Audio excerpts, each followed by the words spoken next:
Hi, Taylor T. Carlson, and it's game review time again. Admittedly, I haven't gotten a lot of game reviews up on this channel lately, but that's something that I'm hoping to change in the coming weeks. Today we're going to be looking at 1942 for the NES. 1942 is a game by Capcom. This was actually one of their first arcade games, one of their first really successful releases as well, and their port of this to the NES was actually their very first game released on the NES. Capcom, of course, the same company that would later go on to give us franchises like Street Fighter, Final Fight, Mega Man, one of the most respected developers in the video game industry. 1942 follows you as you play the role of a pilot of a P-38 fighter plane going into the heart of Japan during World War II fighting against your enemies. The controls here are pretty simple. Move around the screen with the D-pad, fire your weapon with the B button, and you can do a roll with the A button, which will defend you against any enemy shots or enemy planes you may otherwise collide with. You only have a limited number of those, so you gotta use them carefully. As you play through, you'll fight several different types of enemy planes, including, on some levels, a giant boss plane.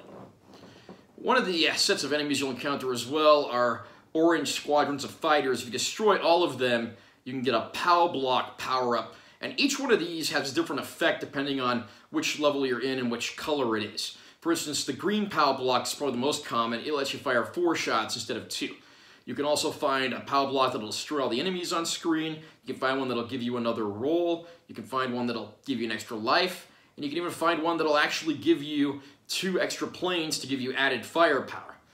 The game is 32 levels long, and typically the levels go out over the ocean, but there are some levels where you'll go out over the land and islands as well, which does add a little bit of variety to the gameplay.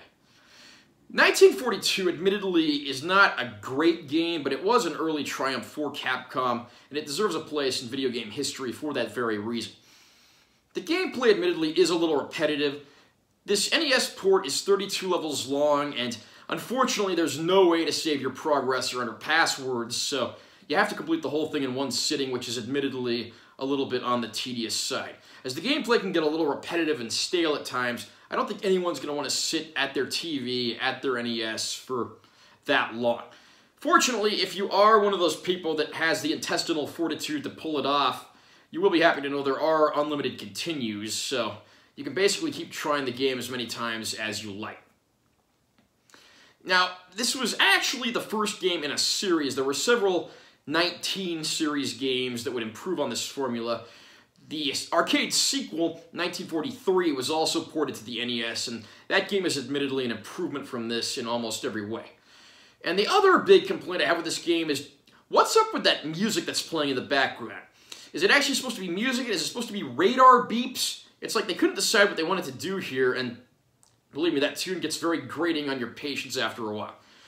But if you do want to play this game and you're a fan of vertical scrolling shooters, you can probably find this at a used retro game shop for pretty cheap, so that's good if nothing else.